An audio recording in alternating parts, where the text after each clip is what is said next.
নমস্কাৰ বন্ধুসকল আপোনালোকে এতিয়ালৈকে হয়তো নন্দিনী কাশ্যপৰ গুটি ইনসিডেন্টটো বা গুটি কেছটো বিষয়টো আপোনালোকে গম পাইছে সাকে কিন্তু তথাপিতো একদম প্ৰথম পৰা এতিয়ালৈকে প্ৰেজেন্ট ষ্টেটাসটো কি হৈ আছে এই ভিডিওটোত গম পাওঁ হক লগতে অলপ আমি জাজ বিচাৰ কৰিম বা আমি অলপ ফিগাৰ আউট কৰিবলৈ চেষ্টা কৰিম যে তেখেতে কিমান হসা কথা কৈছিলে আৰু কিমান মিছা কথা কৈছিলে জুনে এই কেছটোৰ বিষয় নেজানে নন্দিনী কাশ্যপে কি কৰিলে এই বিষয় নেজানে মই আপোনালোকক অলপ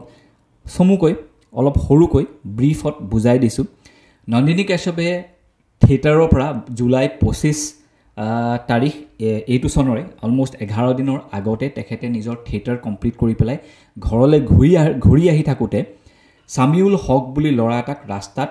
নিজৰ গাড়ীখনে খুন্দিয়াই পেলাই ল'ৰাটো পিছত মৰি থাকিলে ল'ৰাটোক মানে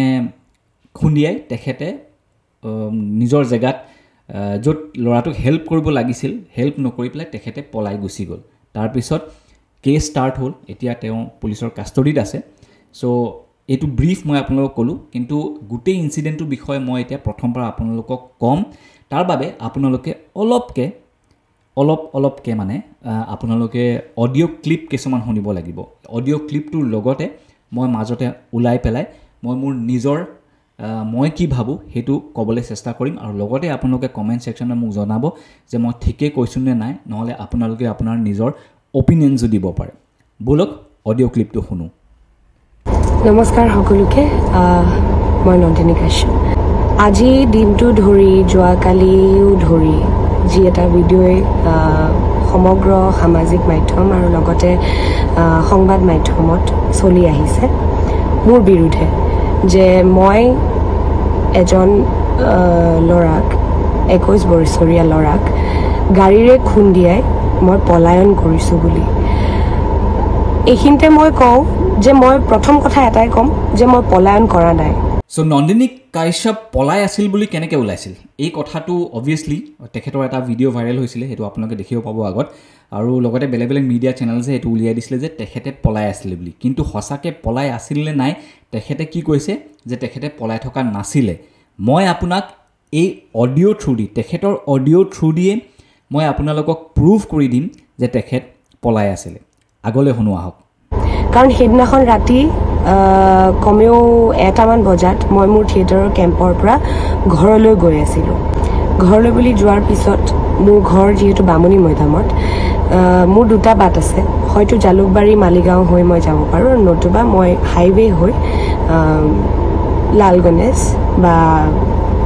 VIP হৈও যাব পাৰোঁ মই জালুকবাৰীৰ ৰাইট সাইডটো জালুকবাৰীৰ সাইডটো মই এইটো কাৰণে নললোঁ কাৰণ কিয় হিফালে ব্ৰিজ বনাই আছে কনষ্ট্ৰাকশন চলি আছে গতিকে কনষ্ট্ৰাকশনৰ কাৰণে তেওঁলোকৰ সুবিধাৰ বাবে তেওঁলোকে ৰাস্তাবোৰ কেতিয়াবা ব্লক কৰে আৰু ৰাতি বহুত দেৰি ফুচিবলগীয়া হয় আৰু যেহেতু মই নিজে ড্ৰাইভ কৰি গৈ আছিলোঁ মই সেই বাটটো নলৈ মই হাইৱেটো লৈছিলোঁ মই ভাবিলোঁ এই ৰাস্তাটো খোলা হয় মই ঘৰ সোনকালে পামগৈ গতিকে মই সেইফালেদি হাইৱে হৈ মই লালগণেশ সোমালোঁ আৰু লালগণেশৰ পৰা মই চাইকেল ৰুট হৈ পেলাই দক্ষিণ গাঁও গৈ আছিলোঁ গৈ থাকোঁতে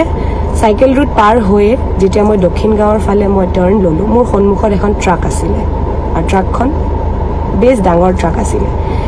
সেই ট্ৰাকখনৰ কাৰণে আচলতে ৰাস্তাৰ ইপাৰৰ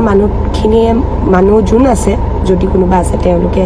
ইটো পাৰ দেখা নাই আৰু ইটো পাৰে যিহেতু মই আছিলোঁ মই সিটো পাৰ দেখা নাই গতিকে ট্ৰাকখনে যেতিয়া ছাইড দিবলৈ ইণ্ডিকেটৰ দিলে মই ৰাইট সাইডেদি কাটি পেলাই যাবলৈ লওঁতে যিজন ল'ৰা আহত হৈছে তেখেত স্কুটিখন লৈ হঠাৎ ওলাই আহিছিলে গতিকে তেখেতেও মোক দেখা নাই আৰু ময়ো তেখেতক দেখা নাই ঠিক আছে ইয়াৰ লকে মই মানিছো যে আপোনাৰ আগত গাড়ী এখন গৈ আছিলে ডাঙৰ লোডেড ট্ৰাক এখন গৈ আছিলে ট্ৰাকখনে ইণ্ডিকেটৰ দি লেফট হেণ্ড সাইডে পাৰ্কিঙৰ সাইডে যাবলৈ বিচাৰিছিলে তো আপুনি ভাবিলে যে ট্ৰাকখন চেজ কৰি মই আগবাঢ়ি গুচি যাওঁ বুলি হেতু টাইমতে আপুনি ট্ৰাকখন যেতিয়া চেজ কৰিছে মানে ওভাৰটেক কৰিবলৈ চেষ্টা কৰোঁতে সন্মুখতে আপোনাৰ হঠাতে সামিউল আহিল আৰু তেখেতক আপুনি খুন্দিয়ালে আৰু তাৰ পিছত আপুনি আগবাঢ়ি গুচি গ'ল এইডোখৰলৈকে বাৰু ঠিক আছে মই মানি লৈছোঁ এতিয়া নৰ্মেলি কি হয় মানুহে যেতিয়া কিবা গাড়ী এখন ওভাৰটেক কৰিব বিচাৰে কম স্পীডতো নহয় সদায় যিমানটো চলাই আছে তাতকৈ অলপ বেছি স্পীডতে অভাৰটেক কৰিব বিচাৰে লাগিলে আপুনি মটৰচাইকেল দিয়ে অভাৰটেক কৰক বা আপুনি গাড়ী দিয়ে কৰক বা আপুনি চাইকেল দিয়ে কৰক যিকোনো বাহন এখনক যেতিয়া অভাৰটেক কৰে অলপ স্পীডতে কৰে এতিয়া নন্দিনী কেশৱৰ মতে তেখেতে যেতিয়া অভাৰটেক কৰিছিলে তেখেতৰ স্পীড 100 বা 120ৰ ভিতৰত নাছিল বুলি কৈছিল সেই গাড়ীখনৰ স্পীড 100 তো হ'ব নোৱাৰে তাৰ মানে কেতিয়াও হ'ব নোৱাৰে গতিকে মই চলাই আছো বুলি মই কথাটো কোৱা নাই সেই সময়টোত মই আছিলোঁ গাড়ীখনত গতিকে মই ফিজিকেলি মই চাই আছিলোঁ ষ্টেবল মাইণ্ডত তাৰ মানে কিন্তু এটা CCTV আছে CCTV ফুটেজটো চালে আপোনালোকে নিজেই অলপ আন্দাজ বা আপোনালোকে অলপ পৰিমাণ লগাব পাৰিব যে তেখেতে কিমান স্পীডত গৈ আছিল CCTVৰ ফুটেজটো চাওঁ আহক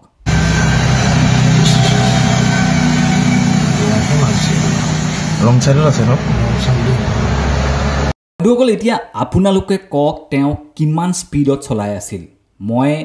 যোনটো অনুমান লগাব পাৰিছোঁ গাড়ীখন যোনটো স্পীডত গৈ আছিলে ডেফিনেটলি 100 বা 120ৰ স্পীডত গৈ আছিলে নহ'লে সমীউলৰ যোনটো অৱস্থা হৈছিল মই আপোনালোকক অকমান দেৰি পিছত সমীউলৰ মাকে তাৰ অৱস্থাটো কথা এটা ভিডিঅ'ত কৈছিলে মই আপোনালোকক অডিঅ' ক্লিপটো শুনুৱাম তাৰ কি অৱস্থা হৈছিলে সেই অৱস্থাটো তাৰ নহল হয়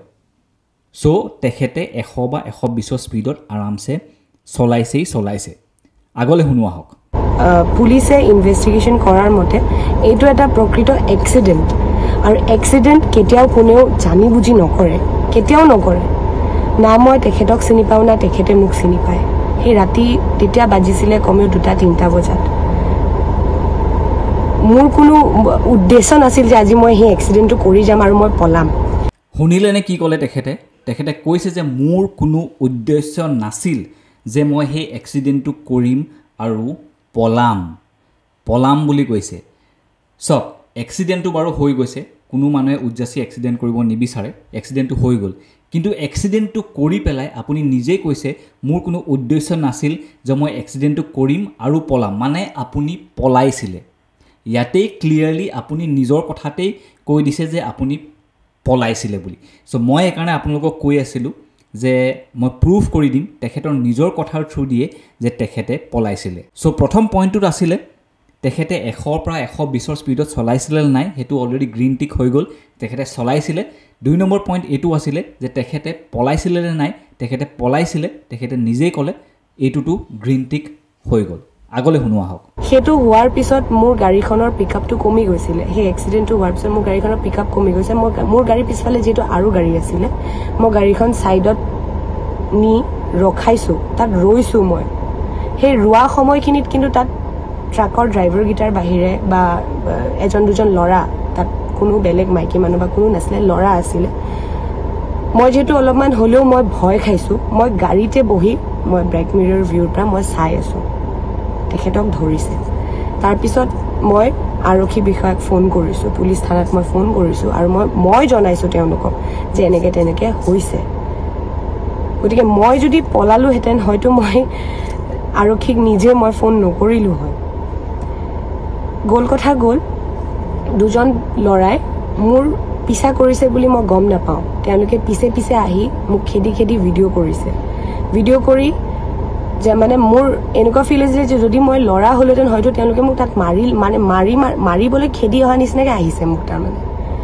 গতিকে এগৰাকী ছোৱালী হৈ মইতো তাত যুঁজিব যাব নোৱাৰো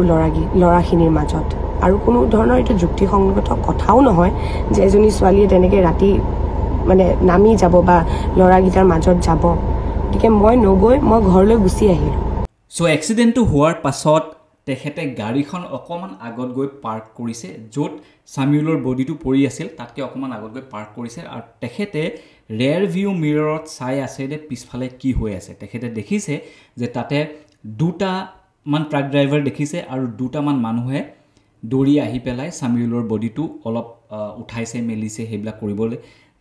তেখেতে দেখিছে আৰু ঠিক আছে এইটো কথা মানি লৈছো যে তেখেতে পুতুককে গাড়ীখনৰ পৰা নামি যোৱা নাই নিজৰ সেফটি কাৰণে অবভিয়াসলি ৰাতি 3টা বজাত পুতুককে এনেকে গলে এতিয়া তেখেতৰ ওপৰত মানুহে প্ৰহাৰে কৰে নে তেখেতক কি অপকাৰ কৰে কোনো গম নাপায় সো হেকাৰণে তেখেতে নামি যোৱা নাছিল কিন্তু যদি আপুনি নামি গৈ সামিউলক নিজৰ গাড়ীখনত ভৰাই পেলাই যদি হস্পিটেল লৈ যোৱা হ'লে হয়তো সামিউলৰ যোনটো পৰিস্থিতি হৈছিল যিমান দেৰিকৈ পাই পেলাই যোনটো পৰিস্থিতি হৈছিল সামিউলৰ সেইটো নহ'লহেঁতেন চাগে anyway coming back to the scene তেওঁ গাড়ীখনতে বহি পেলাই তেওঁ ক'লে যে তাৰপিছত মই পুলিচলৈ ফোন কৰিছোঁ পুলিচৰ কোনোবা এজনে ক'লে যে আপুনি এতিয়া একো কৰিব নালাগে বহুত ৰাতি হৈছে চ' সেইকাৰণে আপুনি ঘৰলৈ গুচি যাওক এই মেটাৰটো আমি ৰাতিপুৱা চাম বুলি তাৰপিছত তেখেতে কোৱা মতে তেখেতে ঘৰলৈ গুচি গ'ল ইয়াত এতিয়া বেলেগ এটা এংগল আছে তাৰ এংগলটো কোৱাৰ আগতে মই আপোনালোকক সামিউলৰ অলপ ইন্ট্ৰ এটা দি দিওঁ বুলি ভাবিছোঁ সামিউলৰ বেচেৰা সামিউল এটা পলিটেকনিক ইঞ্জিনিয়াৰ আছিলে মানে তাৰ ছেকেণ্ড ইয়েৰত সি পঢ়ি আছিলে লগতে সি নাইট শ্বিফ্টত গুৱাহাটী মিউনিচিপেল কৰ্পৰেশ্যনৰ আণ্ডাৰত মোমাইকে তাক চাকৰিত লগাই দিছিল আৰু সেইদিনাখনেই তাৰ ফাৰ্ষ্ট জব আছিলে ৰাতি ইহঁতে ৰাতিৰ জব থাকে তাৰ কাৰণ দিনত সি কলেজলৈ যায় চ' ৰাতি কি কৰে যিমান লাইটছবোৰ আছে ষ্ট্ৰীট লাইটছবোৰ আছে সেইবিলাক ইহঁতে ঠিক কৰে আৰু সেইদিনাখনেই তাৰ ফাৰ্ষ্ট জব আছিলে আৰু লগতে ৰাতি তাৰ 3টা বজাত তাৰ চাকৰিটো খতম হৈছিলে মোমাইকে কোৱা মতে চাকৰি খতম হৈ পেলাই সি জাষ্ট স্কুটিখন লৈ ওলাই যাওঁতে এইটো ইনচিডেণ্ট হৈছিল কামিং বেক টু দ্য চিন যেতিয়া তাৰ এই ইনচিডেণ্টটো হ'ল মই যে কৈছোঁ বেলেগ এটা এংগল আছে বুলি দুজন মানুহ যোনে তাৰ বডিটো উঠাই আছিলে ছাইডলৈ লৈ গৈ আছিলে এজন তেখেতৰ মোমায়েক আছিল মানে সামিউলৰ মোমায়েক আছিল আৰু এখন চাগে একেটা গুৱাহাটী মিউনিচিপেল কৰ্পৰেশ্যনৰ আণ্ডাৰতে কোনোবা কুলিক হয় চাগে চ' তেখেতসকলে যেতিয়া নন্দিনী কাশ্যপৰ গাড়ীখনৰ ওচৰলৈ আগবাঢ়ি গ'ল তেতিয়া নন্দিনী কাশ্যপে ভাবিলে চাগে যে তেখেতে ইহঁতিকেইটা প্ৰহাৰ কৰিব আহিছে মানে তেখেতক মাৰিব আহিছে নে কি কৰিব আহিছে চ' মেবি চাগে তেওঁ তাৰপিছত পলাই গুচি গ'ল কিন্তু তেখেতে এইটো কথা কৈছে অডিঅ'টো কৈছে যে মই তাতে ৰখি পেলাই মই তাৰ পৰা গুচি গৈছোঁ কিন্তু এই দুটা ল'ৰাই যেতিয়া দুজন মানুহে যেতিয়া তেখেতক মানে ৰখি থকা নেদেখিলে তেখেত পলাই গুচি যোৱা দেখিলে তাৰপিছত ইহঁত দুটা ল'ৰাই তেখেতক চেজ কৰি গ'ল চেজ কৰি গৈ এটা ছ'চাইটিৰ আগত তেখেতক ধৰিলেগে নে নিজেই নন্দিনী কাশ্যপে ছ'চাইটিৰ ভিতৰ সোমাই যোৱাৰ আগতে নিজেই দেখিলে যে ল'ৰাকেইটাই ভিডিঅ' বনাই থকা বুলি নন্দিনী কাশ্যপে তেতিয়া গাড়ীখনৰ পৰা নামি আহি পেলাই ইহঁতৰ লগত তৰ্কাতৰ্কি কৰিলে তাৰপিছত ল'ৰাকেইটাক এইটো কথা সুধিছে যে আপুনি কিয় পলাইছে আপুনি কিয় ৰখা নাছিলে কিন্তু নন্দিনী কাশ্যপে সেইটো টাইমত বেলেগ বেলেগ কাৰোবালৈ ফোন কৰি আছিল কিবা এটা কৈ আছিল যে আপুনি আহক আপুনি হেৰি কৰক এনেকুৱা কিবা কিবি কৈ আছিলে এইটো বস্তু ক্লিয়াৰ নহয় তাৰপিছত এই ল'ৰাকেইটাক কৈছে কি আপুনি ভিডিঅ' নবনাব আপুনি ফটো নুতুলিব সেইবিলাক কথা কৈ আছে আপোনালোকে এই ভিডিঅ'টো চাই লওক আপুনি পলাইছে এই ফিল্ড আইগলে সোমাইছে এই ফিল্ড সোমাইছে ভিডিঅ' কৰা আৰু কি সুদা কৰিব গাড়ী মোৰি দিব এই ফটো নুঠাব কি বুজিলো আপোনাৰ ফুৰি দাদা এইটো কথা নহয় ন আপুনি আপোনাৰ ফটো আপুনি এক্সন কৰি থৈছে আপুনি এক্সন কৰি থৈছে ন আপুনি এক্সন আপুনি ভিডিঅ' কৰক আপুনি পলাইছে কিয় এক্সন কৰি পলাইছে কিয় আপুনি লেভেলটো শুনি নহ'ব নহয় এতিয়া আপুনি পলাইছে কিয় আমি পঢ়িবলৈ নালাগে আপুনি কিয় পলাইছে চ' ইয়াত পলোৱা কথা লৈ অলপ কণ্ট্ৰাডিক্ট হৈছে মানে তেখেতে যে নিজেই ক'লে যে মই পলাম বুলি ভবা নাছিলোঁ কিন্তু পলালোঁ মষ্ট প্ৰবেবলি তেখেতে যদি পলাইছিলে মেবি তেখেতে ৰখি পেলাই সেই ল'ৰাকেইটাক যেতিয়া আহি থকা দেখিলে তেতিয়া চাগে তেওঁ পলালে আৰু যদি তেখেতে ল'ৰাটোক ডাইৰেক্টলি মাৰি পেলাই পলাই গুচি গ'লহেঁতেন তেতিয়া আই থিংক ইমান স্পীডত তেখেতে গৈ আছিলে এখন স্কুটিয়ে হয়তো তেখেতক চেজ কৰিব নোৱাৰিলেহেঁতেন চ' মষ্ট প্ৰবেবলি মোৰ মতে তেখেতে হয়তো তাত অকণমান দেৰি ৰখিছিলে পিছফালে চালে যেতিয়া দেখিলে যে দুটা ল'ৰাই তেখেতক চেজ কৰি আহিছে তেখেতে তেতিয়া পলালে আৰু পুলিচক ফোন কৰা কথাটো লৈ তেখেতে কৈছিলে যে তেখেতক পুলিচক ফোন কৰিলে আৰু পুলিচে তেখেতক ক'লে যে গুচি যাবলৈ চ' ট্ৰেফিক পুলিচৰ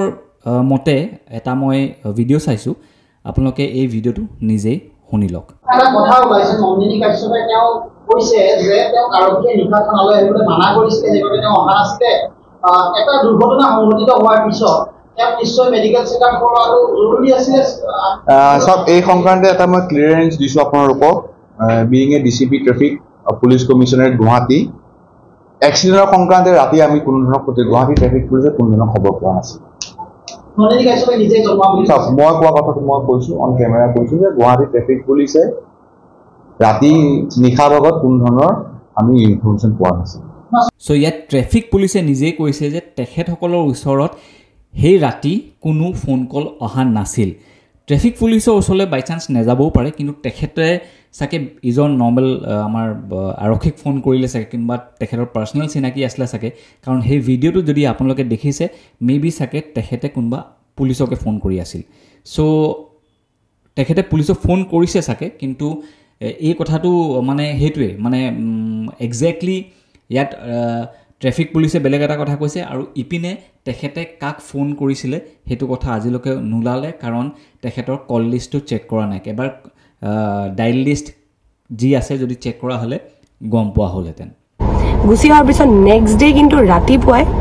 মই গৈছোঁ মোৰ দেউতাক লৈ দিছপুৰ থানালৈ মই গৈছোঁ মোৰ এক্সিডেণ্ট হোৱা গাড়ীখনো লৈ গৈছোঁ তাত লৈ গৈ তেওঁলোকৰ লগত কথা বতৰা পাতি তেওঁলোকে মোৰ গাড়ীৰ কাগজ পাতি চব জেৰক্স লৈছে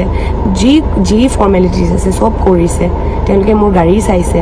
চাই মেলি তেওঁলোকে গোটেইখিনি ইনভেষ্টিগেশ্যন যি কৰিব লাগে গোটেইখিনি কৰিছে কৰি মেলি তেওঁলোকে এইটোৱে কৈছে যে এইটো এটা এক্সিডেণ্ট এইটোত না আপোনাৰ দুখ আছে না তেখেতৰ দুখ আছে গতিকে তথাপিও আপোনালোকে মিলামিচি লওক কথা পাতিব তেতিয়া মই তেওঁলোকক এটাই কথা কৈছোঁ যে যিহেতু মোৰ গাড়ীৰ লগত তেওঁৰ এক্সিডেণ্ট হৈছে মোৰ গাড়ীৰো ক্ষতি হৈছে মোৰ গাড়ী এতিয়া থিয়েটাৰত মই আছোঁ মোৰ অহা যোৱা খুব অসুবিধা হৈছে কাৰণ গাড়ীখনৰ তেনেকুৱা এটা অৱস্থা হ'ল গাড়ীখনৰ বহুতখিনিয়ে ক্ষতি হৈছে সেই গাড়ীখন বনাবলৈ যাওঁতেও মোৰো খৰচা এটা আছে তথাপিও তেখেত যিহেতু সৰু ল'ৰা গতিকে মই তেখেতক কৈছোঁ যে তেখেতক মই সহায় কৰিবলৈ মই আছোঁ মই এই কথাখিনি মই আৰক্ষী বিষয়াসকলৰ আগত মই কৈ আহিছোঁ চ' তেখেতে কোৱা মতে তেখেতে নিজেই পুলিচ থানালৈ গৈ পেলাই যিবিলাক ফৰ্মেলিটিজ আছে সেইবিলাক কৰিলে কিন্তু মই এটা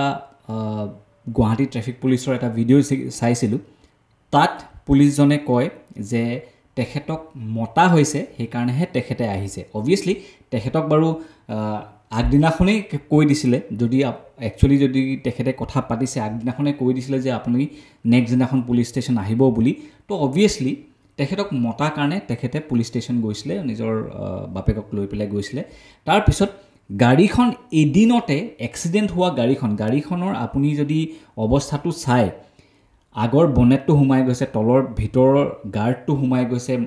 আগফালৰ যোনখন গ্লাছ আছে উইণ্ডশ্বিল্ডখন ভাঙি গৈছে সেইখন যেতিয়া ৰিকুইজিশ্যনৰ কাৰণে পঠিয়াইছে গুৱাহাটী ট্ৰেফিক পুলিচে MVIৰ কাৰণে MVI ৰিলিজ কৰি দিছে মানে ইট কেন গো বুলি কৈ দিছে সেইখন গাড়ী কিয় ডিটেইন নকৰিলে ইমান বেয়া এক্সিডেণ্ট কৰে আপুনি স্কুটিখনটো দেখিলে আপোনাৰ অবাক মানে আপুনি ভাবিব যে এখন স্কুটি কেনেকৈ আছে মানে একোৱেই নাই স্কুটিখনৰ ইমান বেয়াকৈ মানে স্কুটিখন চেপেটা হৈ গৈছে তো এইখন গাড়ী এক্সিডেণ্ট কৰা গাড়ী এখনক কেনেকৈ ডিটেইন নকৰি যাবলৈ দিলে আৰু তেখেতে কৈছে যে তেখেতৰ গাড়ীখনৰ বহুত পইচা খৰচ হৈছে অবভিয়াছলি আপুনি এক্সিডেণ্ট কৰিছে আপুনি মানুহ এটাক ডাইৰেক্টলি খুন্দিয়াই দিছে আপুনি 120ৰ স্পীডত গৈ আছে আপোনাৰ গাড়ীখন কবাৰটো লাগিলে ডেমেজ হ'বই এতিয়া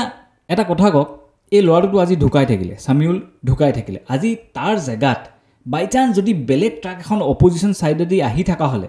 আপুনি যদি খুন্দিয়াই দিয়া হ'লে আৰু আপোনাৰ কিবা এটা হোৱা হ'লে আপুনি কি কৰিলেহেঁতেন কাক দুখ দিলেহেঁতেন ট্ৰাক ড্ৰাইভাৰটো যাৰ গাড়ীখন হেভি হয় আৰু আপুনি যদি মাৰি দিয়ে আপুনি তাতে ঠেতলা খাই মানে আপোনাৰ গাড়ীখন চেপেটা হৈ গ'ল তেতিয়া আপুনি কি ক'লেহেঁতেন মানুহ আপুনি হয়তো সেইটো অৱস্থাত নাথাকিলেহেঁতেন চাগে ক'বলগীয়া তো একেটা বস্তুৱেই সামিউলৰ লগত সেনেকুৱা এটা অৱস্থা হ'ল সি গুচিয়ে গ'ল বাৰু পৃথিৱীখনৰ পৰা চ' আপুনি এইটো কৰিব মানে ক'ব নোৱাৰে যে মোৰ গাড়ীখন কিমান ডেমেজ হৈছে আপুনিহে তাক খুন্দিয়াই পেলাই ল'ৰাটো মৰিলে যে চ' সেইটো আপুনি মোৰ গাড়ীখন কিমান বেয়া হৈছে মই কিমান পইচা দিবলগীয়া আছে মানে ইমান টকা খৰচ হৈছে সেইটো আপুনি ক'ব নোৱাৰে সেইটো যদি সামিউলে ক'লেহেঁতেন যে মোৰ স্কুটিখন ইমান ডেমেজ হৈছে মোৰ হাত ভৰি ভাঙিছে কিবা ভাঙিছে তেতিয়া সেইটো অলপ জাষ্টিফাইবল হ'লহেঁতেন কিন্তু আপুনি কোৱাটো এইটো মানে উচিত নহয় বুলি মই ভাবোঁ আৰু আপুনি এইটো কথা কৈছিলে যে আপুনি তাৰ হস্পিটেলৰ খৰচ পাতি তাৰ যি ট্ৰিটমেণ্টৰ কাৰণে পইচা লাগে আপুনি খৰচটো বিয়াৰ কৰিম বুলি ইনিচিয়েলিটো আপোনালোকে সেইটো কথা কৈছিলে আৰু আপুনি তেখেতৰ মানে সামিউলৰ পৰিয়ালক ফোন কৰি পেলাই সেইখিনি কথা কৈছিলে আৰু এই কথাবোৰ মিডিয়াত নোলাবলৈ কৈছিলে কিন্তু সেই দুটা ল'ৰাই যে আপোনাক খেদি গৈছিলে সেই ভিডিঅ'টো ভাইৰেল হোৱাৰ কাৰণে আজি আপুনি ফচিলে আৰু আপুনি জেলত আছে এতিয়া ইনিচিয়েলিটো আপুনি এইখিনি কথা কৈছিলে যে আপুনি হেল্প কৰিম বুলি কিন্তু পাছলৈ গৈ আপুনি হেল্প নকৰোঁ বুলি ক'লে আৰু তাৰ এটা পুৰা প্ৰমাণ আছে সামিউলৰ মমাইকে নিজেই মিডিয়াৰ আগত কৈছে এই ভিডিঅ'টো শুনক ছোৱালীজনীৰ লগত যোৱাকালি আলোচনা কৰিছিলোঁ আমাৰ মানুহে আলোচনা কৰিছিল তাই কৈছে খৰচ পাতি মই গোটেইখিনি দি দিম যি হ'ল এক্সিডেণ্টটো হৈছে আৰু মই খৰচ পাতিখিনি দি দিম আপোনালোকে নিউজ চেনেল নবজাব আমি বোলে ঠিক নিউজত দিব মানা কৰিছে কৈছে মোৰ কেৰিয়াৰৰ কথা আছে মই খৰচ পাতিখিনি দি দিম ঠিক আমি নিউজ কালি আজি ৰাতিপুৱালৈকে আমি বজোৱাই নাই নিউজত দিয়াও নাই ঠিক আছে আমাৰ পেচেণ্টটো ভাল হ'ব লাগে এক্সিডেণ্টটো হয়ে আৰু আমাৰ পেচেণ্টটো আমাৰ কাৰণে খুবেই গুৰুত্বপূৰ্ণ যোৱাৰ এতিয়া তাই মানে হেৰি কথা সলাই দিছে কৈছে কি নাই মই এইবিলাকত নাই আপোনালোকে কেছ কৰক যি কৰে কৰক মই খৰচ পাতি দিব নোৱাৰোঁ এতিয়া আমাৰ মানুহ তেনেকুৱা কৈছে তাৰমানে নন্দিনী কাশ্যপে ঘপককৈ পলটি দিয়া কাৰণ এইটো হ'ব পাৰে কাৰণ ইয়াত আৰু এজন মানুহ ইনভলভ হৈছিল সেইজন হৈছিলে USTM university of science and technology মেঘালয়ৰ যোনজন চেঞ্চেলৰজন এই কেছটোত ইনভলভ হৈছিলে মানে তেখেতে সামিউল হকৰ ফেমিলিক 5 লাখ টকা অফাৰ কৈছিলে যে আমি 5 লাখ টকা দিম আপুনি কেছটো উঠাই লওক বা আপুনি মিডিয়াত এইবিলাক বস্তু নিদিবলৈ তেখেতে 5 লাখ টকা অফাৰ দিম বুলি কৈছিল আৰু 2টা ইনষ্টলমেণ্ট নে 3টা ইনষ্টলমেণ্টত পইচাটো কমপ্লিট কৰিম বুলি কৈছিলে আৰু এটা কেছ ইয়াৰ মাজত আৰু এজন মানুহ আছে হামিদ বুলি হামিদৰ লগত এটা ভইচ ৰেকৰ্ডিং আছে আমাৰ সামিউলৰ মোমায়েকৰ লগত তেখেতে এই কেছটো কিয় মানে মিডিয়াৰ আগত আনিলে হেতু বস্তু নিদিবলৈ কৈছিলে মানে ভইচ ৰেকৰ্ডিং এটা আছে আৰু তেখেতে বাৰে বাৰে মোমায়েকক কৈছে এইটো মিডিয়াত দিব নালাগিছিলে এক্সিডেণ্টটো হৈ যায় কিবা কিবি বেচিক্যালি তেখেতেও এই কেছটো পুৰা মানে দবাবলৈ চেষ্টা কৰিছিলে কাৰণটো হৈছে যেনেকৈ মই আপোনাক অলপ দেৰি আগতে কৈছিলোঁ যে গাড়ীখন নন্দিনী কাশ্যপৰ গাড়ীখন পুতুককৈ কেনেকৈ ওলালে কাৰণ নন্দিনী কাশ্যপৰ যোনখন গাড়ী আছিলে MVI যোনটো ৰিকুইজিশ্যনৰ কাৰণে পঠিয়াইছিলে পুতুককৈ যে ওলাই গুচি আহিলে এই হামিদ বোলাজন ট্ৰেফিকত তেখেতৰ হোমগাৰ্ড হয় কিন্তু এই ট্ৰেফিকত কিবা ছাইড কাম কৰে নে কিবা এজ আ ব্ৰকাৰ হিচাপে কাম কৰে নে কিবা এটা এনেকুৱা চাকৰি এটা কৰে য'ত MVI কামবোৰ তেখেতে মাজত সোমাই পেলাই কামবোৰ সহজতে জল্দি কৰি পেলাই উলিয়াই দিয়ে চ' most probably নন্দিনী কাশ্যপৰ গাড়ীখনো পুতুককৈ যে উলিয়াই দিছিল প্ৰথমবাৰ ধৰোঁতে তো তেখেতৰ ইনভলভমেণ্ট আছে বুলি বেলেগ মিডিয়াৰ নিউজ চেনেলছত কৈছে চ' এই দুজন মানুহ ইনভলভ হৈ আছিল অকল এইটোৱেই নহয় নন্দিনী কাশ্যপৰ ৰেছ ড্ৰাইভিং বা অভাৰ স্পীডিং বা বহুত স্পীডত গাড়ী চলোৱাৰ কাৰণে 5 বাৰ তেখেতৰ চালানো কটা গৈছে তাকো অসমৰ বেলেগ জিলাত তেখেতৰ এজন মেকআপ আৰ্টিষ্টে মিডিয়াৰ আগত এইষাৰ কথা কৈছিলে এইটো আপোনাৰ এইটো বছৰৰে আপোনাৰ 2025ৰ 24 মাৰ্চ আছিলে আমি আমাৰ এটা মানে কি আছিলে সাকসেস পাৰ্টি এটা আছিলে আপোনাৰ মানে হেতুত ৰাতি আমি একেলগে লগ পাইছিলোঁ আৰু তাৰ আগতে মই নন্দিনীক লগ পাইছোঁ মোৰ ফ্ৰেণ্ড এজনে লগ কৰাই দিছে মোৰ বন্ধু এজনে সি মেকআপ আৰ্টিষ্ট হয় তাৰপিছত যেতিয়া আমি তাতে আছিলোঁ তেতিয়া তাই ক'লে কি যে তোমালোকে মোৰ লগতে ব'লা মই তোমালোকক ড্ৰপ কৰি দিম আমি বাইপাছত তেতিয়া আহি আছিলোঁ তাই বহুত নিচাও হৈছিলে নিচা হোৱাৰ পিছত তাই ক'লে কি তাৰ লগৰ এজনো আছিলে লগৰ ল'ৰা এজন আছিলে ক'লে কি তোমাৰ নিচা হৈছে ড্ৰাইভ মই কৰোঁ তাই নাই না মই কাকো ড্ৰাইভ কৰিব নিদিওঁ মই নিজে ড্ৰাইভ কৰিম তাৰপিছত আমি যেতিয়া বাইপাছত ওলাই আহিছিলোঁ তেতিয়া এৰাউণ্ড 120 ইমান স্পীডত তাই গাড়ী চলাইছিলে আৰু দুফালে এখন লেফ্ট সাইডত ডাম্পাৰ আছিলে এখন ৰাইট সাইডত ডাম্পাৰ আছিলে মানে আমি সেইদিনাখনে অলপৰ কাৰণে মানে বাচিছোঁ তেনেকুৱা আৰু তাই খুব স্পীডত গাড়ী মানে ড্ৰিংকছ মানে কৰি পেলাই গাড়ী চলাই আছিলে আমি কৈছোঁ ইমান স্পীডত নচলাবা মোৰ এনেও ভয় লাগে কাৰণ মোৰ 60ৰ ওপৰত চলালে আমি বাধা দিছিলোঁ তাই নুশুনে কাৰো কথা আৰু তাৰ লগৰজনেও কৈছিলে তুমি চলাব নালাগে মই চলাম তাই কৈছে নাই মই মোৰ গাড়ী কাকো চলাব নিদিওঁ মানে এইটো ভয় থাকে ন ইমান ৰাতি ড্ৰিংকছ কৰি আহিবলৈ থাকিলে তেনেকুৱা তাৰপিছতো হ'লেই আজি আপোনাৰ এইটো 25 তাৰিখে আকৌ হ'ল এতিয়া 24 মাৰ্চৰ 24 তাৰিখে আছিলে এতিয়া আপোনাৰ আকৌ জুলাইৰ 25 তাৰিখে এইটো ঘটনাটো কৰিলেই তাই কাৰো কথা নুশুনে বেলেগৰ পৰাও শুনিছোঁ আৰু তেওঁ বহুত অহংকাৰী বুলি শুনিছোঁ তেনেকৈ তেওঁ যিখন থিয়েটাৰত আছিলে আধাৰ পৰাই গুচি আহিছে কাৰ্য কৰি পেলাই আৰু লগৰ কোনো মানে তাই হেৰিবিলাকৰ লগত আৰ্টিষ্টবিলাকৰ লগত সহযোগ নকৰে বুলি শুনিছোঁ মানে তেখেতৰ 5খন চালানো কটা গৈছে চ' তেখেতৰ অলৰেডি অভাৰ স্পীডিঙৰ বা ৰেছ ড্ৰাইভিঙৰ ৰেকৰ্ড আছে আৰু লগতে তেওঁ যেনেকৈ তেখেতৰ মেকআপ আৰ্টিষ্টজনে ক'লে যে তেখেতে মদ খাই চলোৱাও অভ্যাস আছে আৰু তাৰ বাবে তেওঁক চালানো দিয়া গৈছে চ' এইবিলাক অফেন্সেছ অলৰেডি তেখেতে কৰি থৈছে সামিউল হকৰ যেতিয়া ট্ৰিটমেণ্ট চলি আছিল GMCত প্ৰথমতে চলি আছিল তাৰপিছত যোনখিনি সুবিধা নোপোৱাৰ কাৰণে এপললৈ শ্বিফ্ট হৈ গৈছিল এতিয়া ট্ৰিটমেণ্ট চলি থকা টাইমত এই ইনচিডেণ্টটো হোৱাৰ পিছত নন্দিনী কাশ্যপক এৰেষ্টটো কৰিছিলে কিন্তু যোনখিনি সেকশনস লগাইছিলে যি চাৰ্জেছ লগাইছিলে সেইখিনি বেইলেবল আছিলে কাৰণ তেতিয়ালৈকে সামিউল জীয়াই আছিলে সামিউল ঢুকুৱাৰ পাছত এতিয়া যোনখিনি চাৰ্জেছ লগালে সেইখিনি নন বেইলেবল হৈ গ'ল সো মই আপোনালোকক কি নন্দিনী কাশ্যপৰ ওপৰত চাৰ্জেছ লগাইছে সেইখিনি মই আপোনালোকক কওঁ আৰু লগতে এইখিনিও কৈ দিওঁ যে নন্দিনী কাশ্যপ এতিয়া বৰ্তমান জেলত আছে সো চাৰ্জেছ কিটা হৈছে যোনকিটা ইনিশিয়েল এফআইআৰ যোনটো কেছ নাম্বাৰ যোনটো হৈছে এইটো হৈছে দিছপুৰ থানাত কেছ নাম্বাৰ 630/2025 মানে সান 20 আৰু কেছ নাম্বাৰটো হৈছে 630 যোনকিটা ইনিশিয়েলি যোনকিটা সেকশনস লগাইছে চাৰ্জেছ লগাইছিলে সেইকিটা হৈছে section 115(1) 125(1) and 281 of Bharatiya Nyay Sanhita to এইকিটা যোনকিটা সেকশনস বা চাৰ্জেছ লগাইছিলে এইকিটা বেইলেবল হল মানে যদি সামিউল জীয়াই থাকিলেহেঁতেন তেতিয়া মানে এখেতে বেইল লৈ আৰামছে ওলাই আহিলেহেঁতেন কিন্তু যেহেতু সামিউল ঢুকাই থাকিলে তো এতিয়া যোনকিটা লাগিছে চাৰ্জেছ সেইকিটা হল section 105 of BNS culpable homicide not amounting to murder which is non bailable offense and 2 number 2 hoise BNSS 125B hit and run causing death a2 again non bailable eta heri hoy offense hoy juntuk bail nidie to ei duta logai dile to overall tekhetor etialoke eta duta tinta saita pasta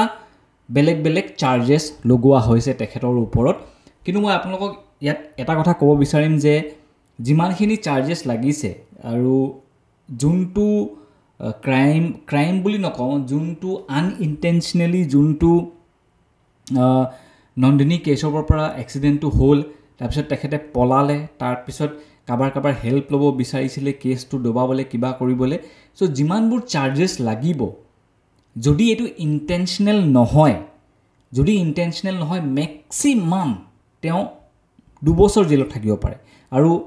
কমতছে কম মানে আপোনাৰ কাষ্টডিত থাকিলে judicial custody আন্ডাৰত থাকিলে খুব বেছি আপোনাৰ 90 ডেজৰ পৰা start হ'ব বা আপোনাৰ উইদিন 15 ডেজ মিনিমাম হ'ব পাৰে আৰু ম্যাক্সিমাম 2 ইয়াৰ্স হ'ব পাৰে যদি এটো ইনটেনশনালি যদি তেখেতে মানে গাড়ী দি খুন্দিয়াই থৈ গুচি যোৱা হলে তেন্তে এটো 10 বছৰলৈকে ইমপ্ৰিজনমেন্ট হলহেতেন কিন্তু যেহেতু আমি গম পাওঁ যে এটো ইনটেনশনাল নাছিলে কিন্তু তেখেতে পলাই গৈছিল কিবা কৰিছিল এইবিলাক চাৰ্জেছ লগাই পেলাই তেখেতে যদিও জেলত সাৰ্ভ কৰিবলগীয়া হয় তেতিয়া ম্যাক্সিমাম আই থিংক 2 ইয়াৰ্স তাতকে বেছি নহব আৰু নন্দিনী কাশ্যপ এগৰাকী ফেমাস এক্টৰ হৈ গ'ল এতিয়া ৰুদ্ৰখন ওলোৱা পিছত তেখেতক সবেই চিনি পায় তো তেখেত এখন ফেমাস এক্টৰ হয় সবেই চিনি পায় তেখেতক কানেকশনো আছে মেবি সাকে তেখেতে কিবা কিবি জুগাৰ লগাই পেলাই পইচাও যদি ভাল মান আছে তেতিয়া বেইলত সাকে হয়তো তেখেতে জল্দিয়ে ওলাই যাব এতিয়া ইয়াৰ মাজতে কোনে ভুগিলে সামিউলৰ ফ্যামিলিয়ে সামিউলটো গুচি গ'ল আৰু এই এক্সিডেন্টটোত সামিউলৰ বডিটোত যোনটো ইম্প্যাক্ট পৰিছিল এই এক্সিডেন্টটোত তাৰ যোনখিনি ইনজুৰি হৈছিল সেইখিনি আপোনালোকে শুনিলে অবাক হৈ যাব তেখেতৰ মানে সামিউলৰ মাকে কৈছিল যে তাৰ দুটা ভৰি ছিঙি গৈছে হিপ বোন এডাল ভাঙি গৈছে মূৰত এগাল চিলাই হাত এখন এই ডখৰ পৰা ওলাই আহিছে পেটত তেজ জমা হৈ গৈছে মানে নন্দিনী কাশ্যপে 50ত যদি 60ত যদি গাড়ী চলোৱা হলে হিমান ডখৰ হেনুকা ইম্প্যাক্ট হ'লহেতেন জানো অবভিয়াসলি তেখেতে 100-120ৰ ভিতৰত গৈ থকাৰ কাৰণে ইমান স্পিডত গৈ থকাৰ কাৰণে তাৰ আজি ইমান বেয়াকে ইনজুৰি হৈছিল আৰু পিছত হি ঢুকাই থাকিলে সো মই এটো কথা গম পাওঁ যে সামিউল এটা বহুত টেলেন্টেড ল'ৰা আছিল মই মিছা কথা নকওঁ আজি মই দিনতে ডিম্পু বৰুৱাৰ এটা ভিডিঅ' চাইছিলো হি সামিউলৰ ঘৰলৈ যায় আৰু সামিউলৰ ইনভেনশনবোৰ দেখায় হেখন ঘৰত হি কি কৰি থৈছে বেলেগ কিবা মোটৰ বনাই থৈছে কিবা তাৰ ইভি স্কুটাৰ আছে বেটাৰী চাৰ্জিঙৰ কাৰণে হি নিজে চাৰ্জাৰ কিবা বনাই থৈছে তাৰ পিছত এখন কিবা মানে কাৰণ হি এটা পলিটেকনিক ইঞ্জিনিয়াৰ আছিল তো তাৰ বহুতখিনি হি ঘৰতে কিবা এনেকে বনাই ৰাখিছিল হি মাকৰ কাৰণে টিভি কিনি দিছিল আৰু এটা নিজে মটৰ কিবা পানী এই যে পানী হুকুৱা যে মটৰ এটা বনাই যে সেই পানী তোলা মটৰটো হি বনোৱা দেখাইছে আৰু লগতে সি মাকৰ কাৰণে এটা ৱাশ্বিং মেচিনো কিনি দিছে সো সি মানুহটো মানে উপাৰ্জন কৰি পেলাই লগতে সি চাকৰি কৰিছিলে পঢ়িও আছিলে ইমানখিনি কাম কৰি পেলাই মানে যোনখিনি হে ফ্যামিলিটোক সাপোৰ্ট দি আছিলে আজি হঠাতে সমিউল নাইকিয়া হৈ যোৱা পিছত মানে হে ফ্যামিলিটো মানে সমিউলৰ ফ্যামিলিটো হ্যান্ডিক্যাপ হৈ গ'ল সো মই এটো কথা ক'ব বিচাৰিম যে সমিউলৰ আত্মাটো জতে আছে মানে চিৰশান্তি মানে একদম ভালকে থাকক হি এন্ড ইমান ট্যালেন্টেড লৰা এটা আজি আমাৰ মাজৰ পৰা গুচি গ'ল হয়তো হি বহুত হি থকা হলে বহুত উন্নতি কৰিলে নাই ডন্ট নো ইমান এটো এজতে পলিটেকনিকৰ মানে পলিটেকনিক ইঞ্জিনিয়াৰিংৰ সেকেন্ড ইয়াৰতে হি ইমানখিনি বস্তু বনাইছিলে যদি হি আগলে আৰু কি কৰিলেহেতেন মানে হেতু আপোনালোকে মানে ভাবিব পাৰি অলপ আন্দাজা লগাব পাৰিলে মানে কি হি কৰিব পাৰিলে he had that complete engineering mind so yes গুচি গলটো গলগে so আল্লাহ হক বা ভগৱানে হক বা জিসাস ক্ৰাইষ্টে হক বা গুৰু নানকে হক এটা আত্মাটোক যাতে চিৰশান্তি দিয়ে আৰু হি যদি নেক্সট কবাত জন্ম হয় ইয়াৰো ভাল জায়গা জন্ম হয় যাতে এনেকুৱা এবোৰ ফেস কৰিবলগীয়া নহয় বাকি my heartfelt condolences to the be revered family of the victim Samuelor maak bapek bhayek sobole condolences thakil and yes Nandini Kashyapor juntu punishment lor hisabot pabo lage hetu tekhete pabo lage enekwa nohoy je tekhete bail kori poisa di pele poisa ase connection ase karone ulai ahise so ainor uporot আমি ভৰসা ৰাখিব লাগিব আৰু আমি এটোৱে বিচাৰো যে নন্দিনী কেশৱৰ যোনটো একদম লেজিট যোনটো পানিশমেন্ট হেতু যাতে তেখেতে পায় দ্যাটস ইট গাইজ আজিৰ কাৰণে ইমানে বাই বাই টেক কেয়াৰ জয় হিন্দ আৰু জয় অসম